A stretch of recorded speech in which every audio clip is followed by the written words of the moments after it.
Muy buenos días. En este viernes de la segunda semana de Pascua reflexionamos del Evangelio de San Juan, el capítulo 6, versículos 1 al 15. En aquel tiempo se fue Jesús a la otra ribera del mar de Galilea, el de Tiberíades, y mucha gente le seguía porque veía las señales que realizaba en los enfermos. Subió Jesús al monte y se sentó allí en compañía de sus discípulos. Estaba próxima la Pascua, la fiesta de los judíos. Al levantar Jesús los ojos y ver que venía hacia él mucha gente, dice a Felipe: ¿Dónde vamos a comprar panes para que coman estos? Se lo decía para probarle, porque él sabía lo que iba a hacer. Felipe le contestó: 200 denarios de pan no bastan para que cada uno tome un poco. Le dice uno de sus discípulos, Andrés, el hermano de Simón Pedro: aquí hay un muchacho que tiene 5 panes de cebada y 2 peces. ¿Pero qué es eso para tantos? Dijo Jesús: haced que se recueste la gente. Había en el lugar mucha hierba. Se recostaron, pues, los hombres en número de unos 5,000. Tomó entonces Jesús los panes y después de dar gracias, los repartió entre los que estaban recostados, y lo mismo los peces, todo lo que quisieron. Cuando se saciaron, dice a sus discípulos: recoged los trozos sobrantes para que nada se pierda. Los recogieron, pues, y llenaron 12 canastos con los trozos de los 5 panes de cebada que sobraron a los que habían comido. Al ver la gente la señal que había realizado, decía: este es verdaderamente el profeta que iba a venir al mundo. Dándose cuenta Jesús que intentaban venir a tomarle por la fuerza para hacerle rey, huyó de nuevo al monte él solo. Palabra del Señor. Quizás llame la atención que salga este Evangelio en estos días que estamos celebrando la resurrección del Señor, y esto es antes de la Pascua.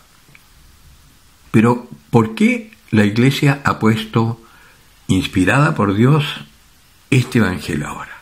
Porque corremos el peligro de quedarnos con la resurrección del Señor y olvidarnos de la tarea fundamental, que está significada precisamente en este pasaje.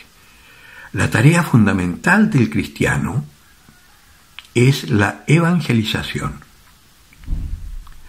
Ya les he dicho en otras reflexiones, para prepararnos para esa evangelización no basta con hacer cursitos bíblicos, porque eso no nos sirve de mucho, salvo que tengamos un memorión y podamos aprendernos de memoria la Biblia para poder asociar cada situación a lo que estemos viviendo en ese momento frente a una persona determinada.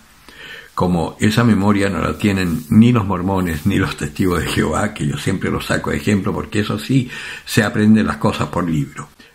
Es necesario entonces, ya que no tenemos esa memoria, vivir esta palabra, porque la fuerza de nuestra predicación va a ser de acuerdo a lo que nosotros hayamos vivido de la palabra de Dios. Quizás nuestra predicación no sea muy variada. De hecho, ustedes pueden ver que lo que yo les hablo de la palabra de Dios es más o menos siempre lo mismo, que un poco me recuerda esa anécdota de San Juan, ya viejito. Sus discípulos decían: dinos algo que haya dicho Jesús. Amaos los unos a los otros como yo os he amado. En esto conocerán que sois mis discípulos.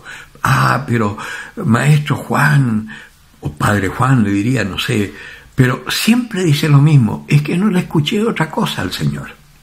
Claro, él era el que había aprendido el amor por excelencia.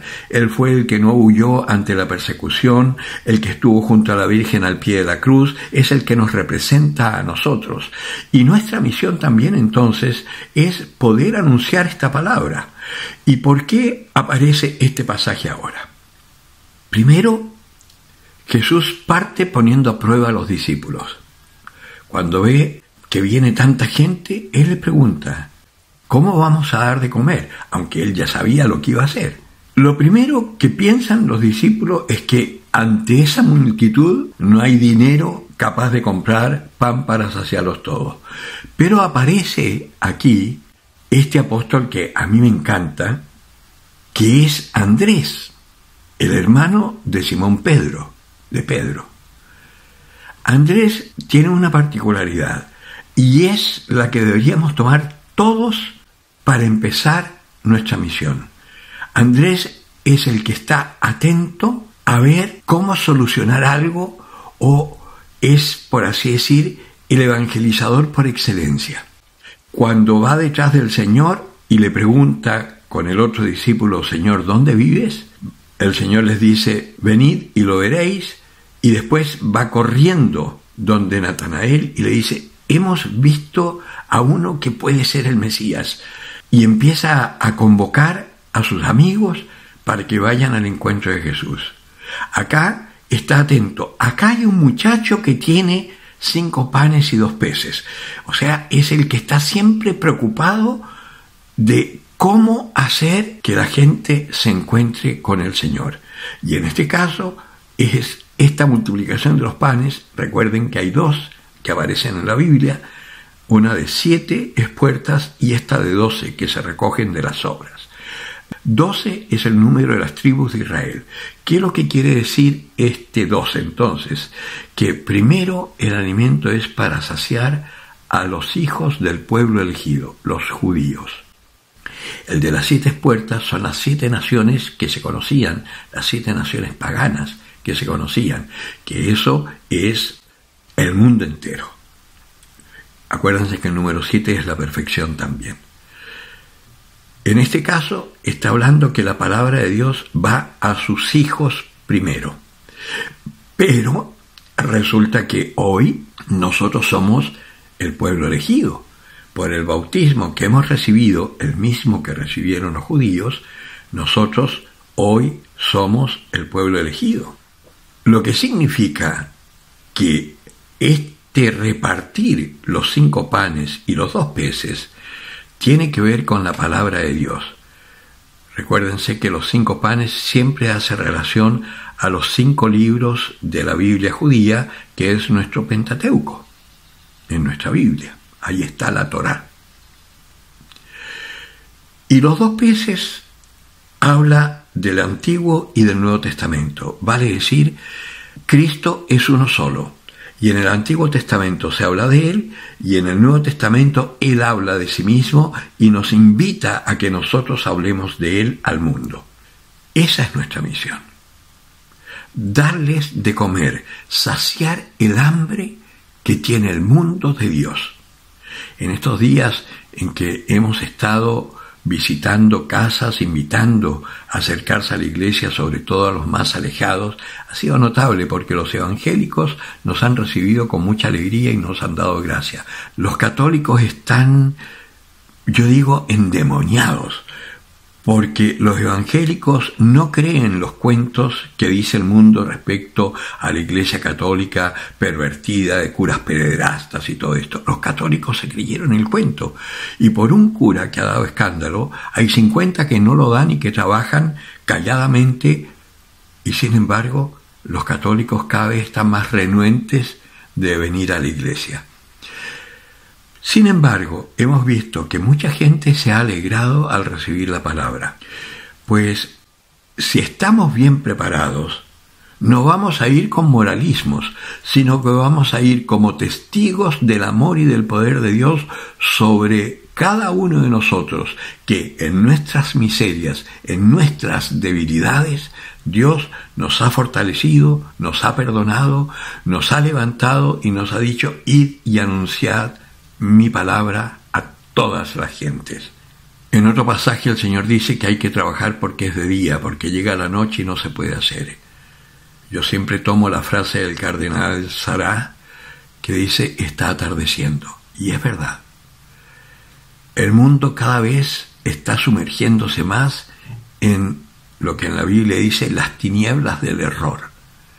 Y eso es terrible, porque ahí el hombre pierde absolutamente el sentido de su ser y sobre todo el sentido de su trascendencia, que es lo fundamental, porque si fuera que nosotros vamos a morirnos y se acabó, Hoy, como dice un canto del medioevo, hoy comamos y bebamos y cantemos y bailemos, que mañana ayunaremos.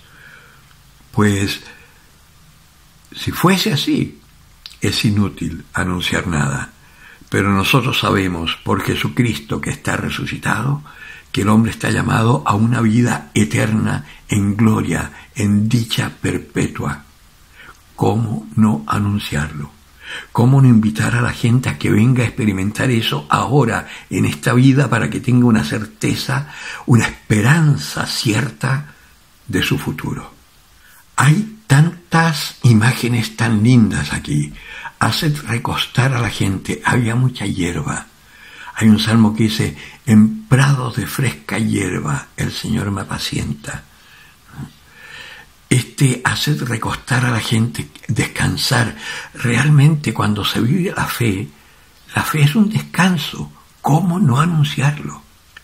No hay otra herencia mejor que podamos dejarle a nuestros hijos y a nuestros nietos que el conocimiento, el descubrimiento del Dios único y verdadero en Jesucristo. El que tenga oídos para oír, que oiga.